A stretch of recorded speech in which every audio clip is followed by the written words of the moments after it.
Hey, this is Matt once again. What about another videos? Another paid request. This time for Nate. Thank you so much for that.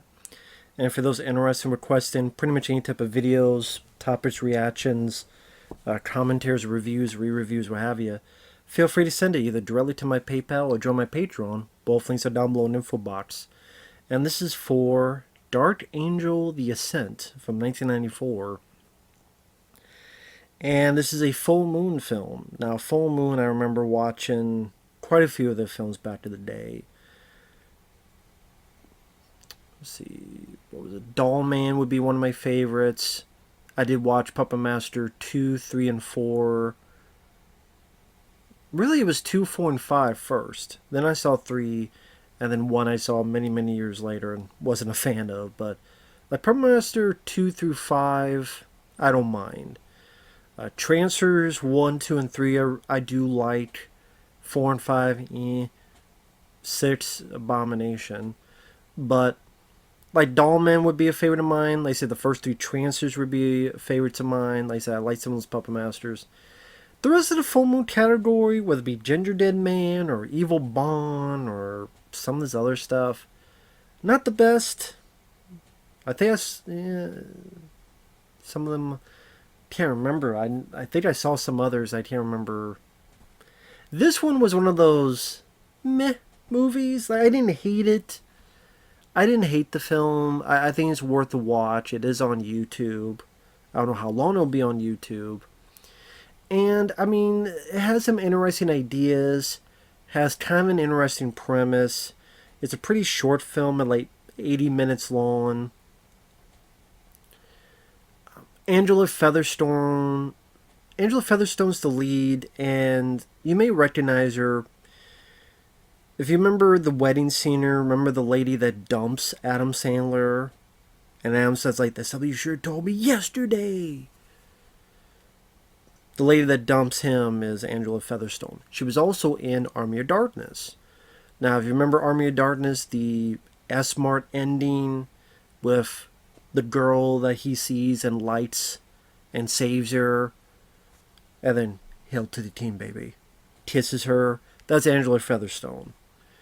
So she had done bit parts before and after this, but this is one of the few times she got to be a lead, and she plays a female demon called Veronica. Now, the opening scenes are actually pretty decent depiction of hell for a low budget. They shot pretty much with torches, and they shot, I want to say, Romania, so in these castles. And the way it was shot and looked, they didn't use a lot of bad special effects or anything of the sort. So it seemed a bit more, I don't want to say natural, but grimy, dirty, and then people are tied up, corralled, everything's lit by torches, and one demon takes people, sinners, and keeps cutting their tongues off, put them into a bowl. There's a series of people whose heads are shaking like Jacob's Ladder from 1990. I always thought that was a creepy effect. Granted, I thought it was creepier in Jacob's Ladder, but it was nice to see that effect appear again. There's a few other movies that have done that. And so this demon, she doesn't like it here. She keeps thinking about up top in our world. Her dad, a demon, gets upset. Her dad's played by Nicholas Worth. Now, if that name sounds familiar, he was in this film called Don't Answer the Phone back in the day. He was in Dark Man.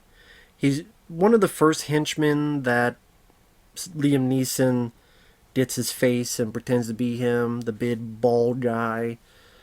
He was also in Wes Craven's Swamp Thing. He's one of the bad guys' henchmen. He turned to this little creature thing after this transformation that go into the third act. Now, if you see Nicholas Worth's face, you recognize him. And he is chewing the scenery. He's chewing the walls, he's chewing the floors, he's chewing the drapes, chewing the carpet, and chewing the scenery, and chewing the spit. He's like spitting his dialogue out going, "Repentance was child," and smacks the daughter. One thing leads to another. She escapes into our world, and for some reason, when she goes to our world, she climbs out of a manhole, and for some reason, her wings disappear, her horns disappear, and her clothes disappear. I don't know why her clothes disappear. Well, I mean, I know why her clothes disappear, because she's hot and, titties. But just, yeah, her clothes happen to disappear.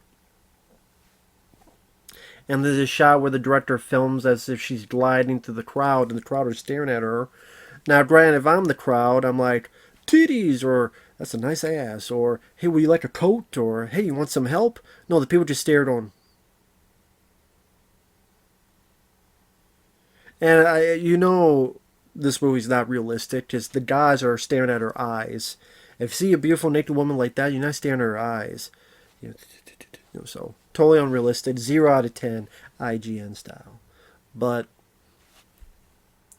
I mean, speaking of carpet, there's gonna be another carpet they'd be staring at. You know what I mean? So, and she has a dog with her. The dog's named Hellraiser, which is interesting. Sally in Hell, the dog just looks like a dog. I think that could have been interesting if the dog. Does I don't think the dog. Maybe I'm absolutely wrong. I blanked out. But the dog looked like just a regular dog, and I think that would have been interesting if the dog looked a bit like a creature monster with practical effects. That when it came up, it looked like a dog. I mean, in summaries, it says it does. I don't know if it's I blanked out or I missed something or I was too busy looking at Angela Featherstone to notice it. If so, blame me. That's my fault and not the movie's fault. But if it was the movie's fault, then I think they could have, done a bit more with that. But up top, it's just a dog. Our lead gets hit by a car, goes to the hospital, and meets this doctor. Falls instantly in love with the doctor. The doctor literally looks like a guy that would be in a soap opera. And the acting is not the best. Angela Featherstone, at times she's pretty monotone. At times she does okay. Alright. And I've seen worse, I've seen better. Kind of one of those things. The doctor, again, Because the weird thing about this movie, obviously, it is rated R. There's a little bit of gore. There is nudity. But if you took that out, this seemed like a pilot for a TV show. So I would say it looks like a pilot for a cable TV show, especially with the finale. I don't know. It does. It looks like there are movies out there that this was a failed TV pilot, and then they released it on VHS or DVD, or in this case, it got a Blu-ray. And if somehow, I don't think it is the case, but if somehow got out, this was supposed to be a precursor to a TV show, I would not be surprised. It wasn't, but that's what sometimes just feels like it to me. I'll get more than in a minute. But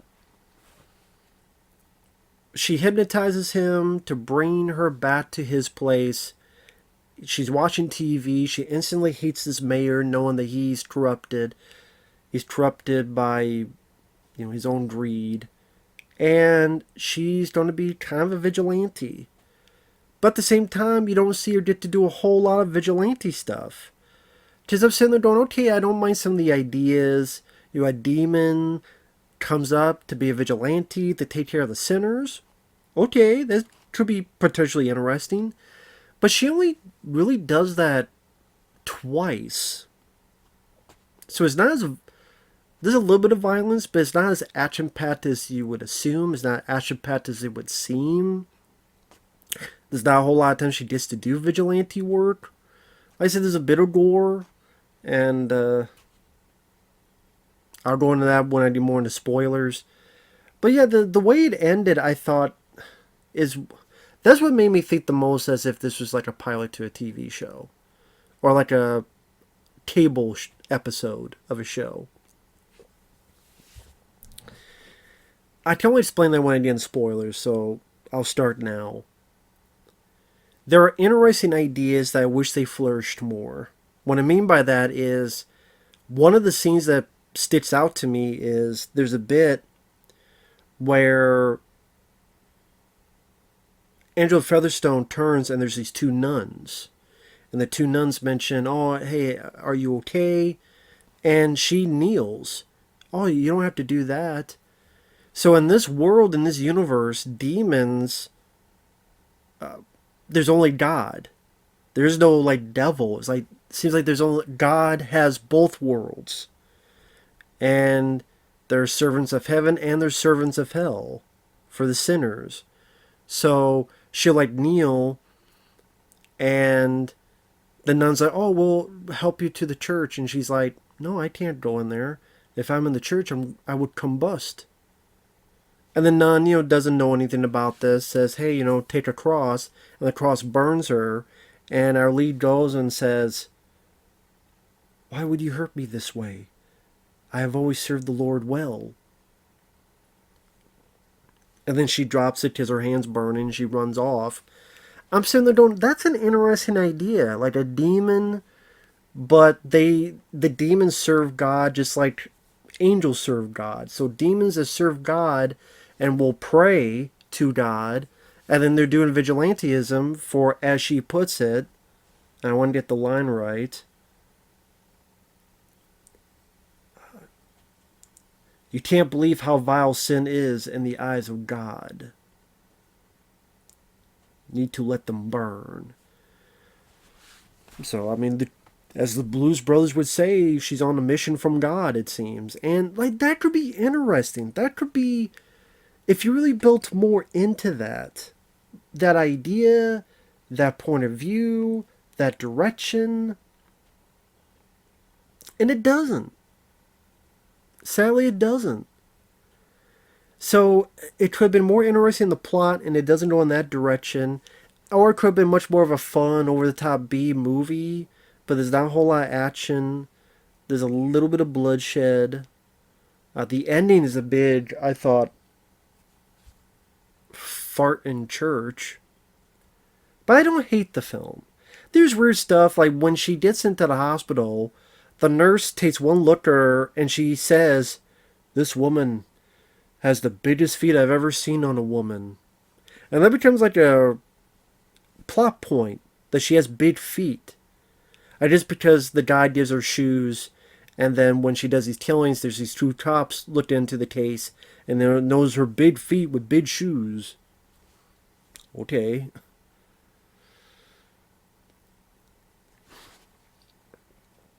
Now, the people that she kills these two muggers attacking a woman.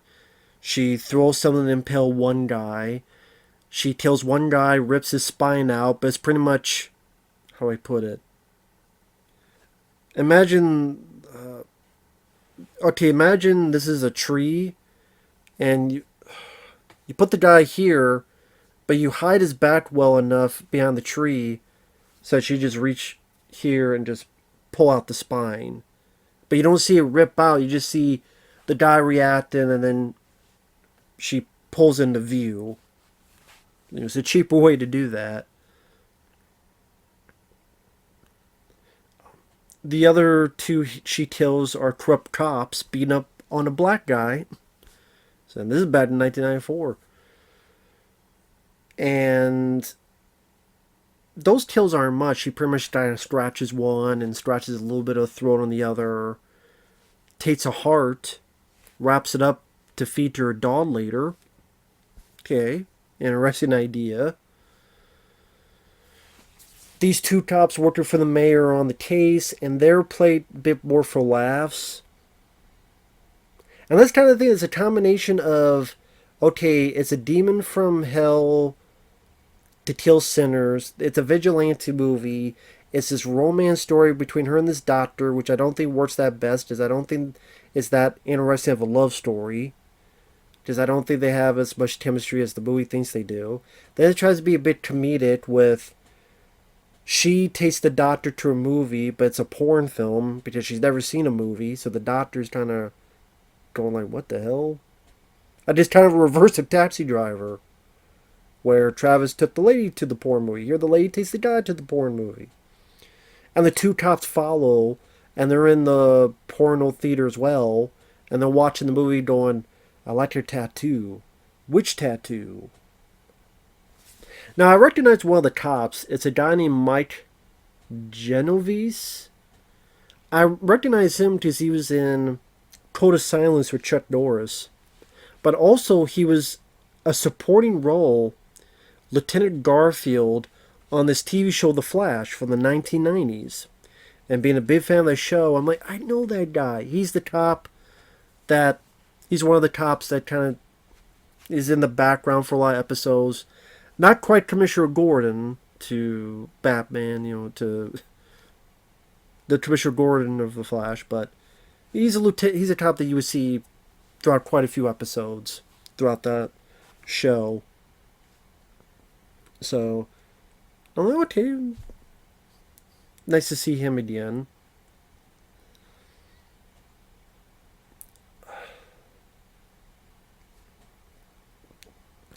And that's the thing, is that as it was going, it was kind of built up to potentially interesting stuff. I think the third act kind of shit the bed. Now, is it enough for me to rant on and say it's a terrible movie? No. Like I said, it's short enough. It's some interesting ideas. But this is how the third act goes into play to explain why I feel that way. I mentioned that she thinks this mayor is corrupted. And he is. So at one point, she's in a club with the doctor. And again, heavy spoilers. This girl who's an old friend of the doctor talks to him. Our lead gets pissed. Throws the lady in the bathroom. Threatens her. I'm like, okay, well, you're trying to make us cipher this lead character to go after, sinners and save people and be a vigilante. But now she's doing something that's terrible, that this lady didn't deserve. She doesn't kill the lady, thankfully, and she doesn't do any of that, but it's like, she still doesn't deserve what's going on here. Then this guy in the bathroom stabs her. But then it seemed as if the stab wound doesn't affect her. Because then she seems normal, go home, and the doc stitches her up. She confronts the cop, the guy who's Lieutenant Garfield on the Flash TV show. Pretty much shows him hell, freaks him out, and says, I don't want to work again. I want to get off the case. And then him and the guy get off the case. They don't come into the third act. They don't pick a side, help the mayor or help the demon. No, they're just off the case and goodbye. The mayor... Well, first off, the doctor and the lady have sex in a sex scene that is a huge fire hazard. I'll tell you that. Because on the floor, there's like 200 candles. I don't know who the hell lit all these candles. Like, imagine that. Imagine you're getting horny and you're trying to have the Fernando Ding Dong battle in the bed. But here's 75 candles. And you have to light each candle and each candle and each candle. By the time you get done, you're so tired you're not going to want to have sex. You're going to go to bed. Think about it. If you have candles all around, you light all 75, 85, 95 of them. By the time you get done, you're tired and you don't... And it's a fire hazard. If you're rocking in any decent amount, that bed's going to be bumping. It's going to flip over a damn candle. It's going to be a domino inferno. So it's a big fire hazard. And it's either a big waste of time for all these fucking candles. Just have a light. Like, there's nothing wrong with a light. Just have the light on. Or a lamp. Don't need, all these candles. Come on. Only you can stop forest fires. Apparently they didn't know. And then she grows claws and wings. And the doctor's fine with it. Like, he's pretty chill with it. He's not freaking out. Nothing. He's just really chill with it. I guess, in with the wings and claws, I guess it's like, I'd hit that. And I'm like, well, I guess he's got a point. She's, I'm not into the wings or claws, but, I guess I'd hit it too, I guess. I don't know. I guess I'd hit it too. So I guess I can't blame him. I'm surprised he was so chill with it. Like, he didn't really ask a lot of questions about it. I don't know if that was because of him still being kind of hypnotized by her, which led to him inviting her into the apartment, or what the deal was, whatever. well, I mean, that just leads to how much of this romance was natural and how much of it she forced onto him. Like, don't pull a Wonder Woman 84 using a poor guy for your sexual escapades. Don't pull one of those. And then the finale is just she goes to where the mayor is, puts a couple people to sleep, freaks the mayor out, thinking he's losing his teeth and his fingernails. Then he comes out and they're fine. She goes up to him, does this, scares him like she scared the cop. Then the next day, the mayor just says, I'm not the mayor anymore. Sorry, I'm going to step down.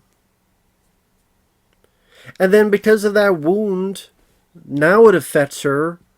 I'm like, it didn't affect you while you were fucking. Did it affect you during the sex? Didn't affect you during all of this? Well, actually, she did get shot, to be fair.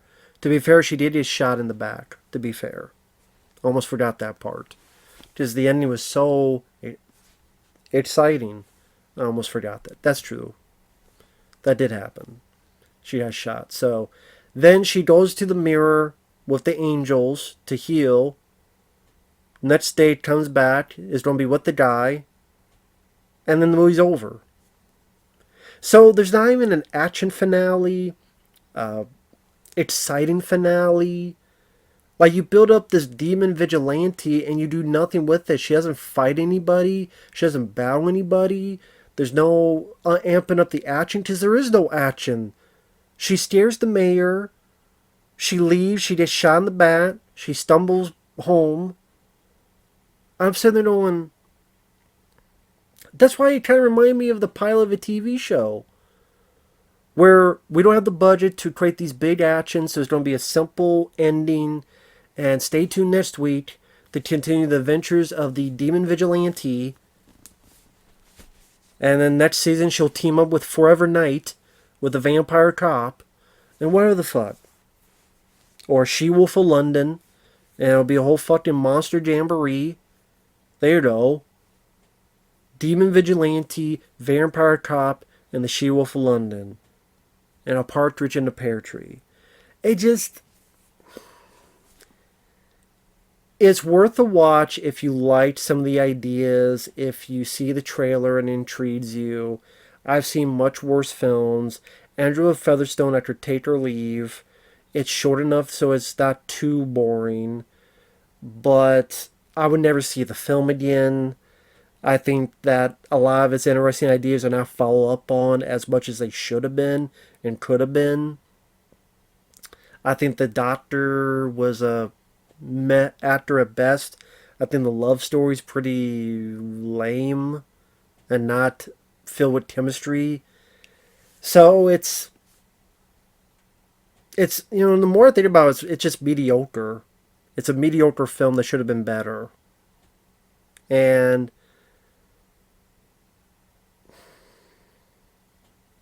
I'm going to take back what I said. It's kind of a bad film. I said it's not a bad film. I take that bad. It is kind of a bad film. It's just a mediocre film. The more I'm talking about it, the score goes down lower and lower. It is mediocre. It's kind of a boring, mediocre film. It feels like a pilot of a cable TV show that wasn't picked up. And like I said, the opening was one of the strongest parts. It needed a lot more action, a lot more vigilantism. The cops should have been featured more. The very third act, they disappear. They don't really have anything to do. Felt like they were pushed to the side because we want them back for the TV show that never was a thing.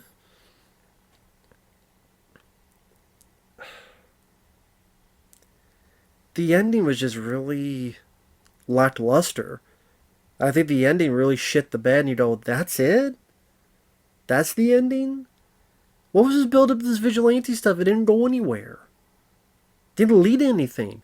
Didn't fight the henchmen. Didn't fight anybody. Just go in, steer, and you don't have to even kill the mayor, do anything. You just steer him to step down. What? Shit. Like, the cops didn't lead anything. Like, They don't have to choose. Do you choose redemption or do you choose the mayor? No, none of that comes into play. It just... Or not even a conscience of faith for the lead, because the doctors all shouldn't murder for any reason. That's why I became a doctor. There's a little conscience of faith for our lead. Am I really doing what's right? Is this really what I should be doing? Am I really doing the Lord's work? Is there something? No, there's nothing to it. I mean, Nicholas Worth even, like, he's this hard-nosed demon father ready to kill his daughter. That's one of the reasons she leaves to the our world. Then at the end of the film, when he next appears, he's with his wife, and he's on his knees with the wife when the angel's like, you need me to take care of her if I need, so I could heal her. You need to accept her forgiveness. And Nicholas Worth's like, okay, I'll do what you say. Why is he so gung-ho about it? Just because the angel told him to, I guess? Does the angels, do they serve more power? They're scared? I don't know. I don't get the idea that he gives a shit about his daughter now. I don't fucking know. That's me. I don't know if there's more to this film or what the deal is. People can feel free to tell me. But with that said, thanks for watching. Take care. We'll see you guys later.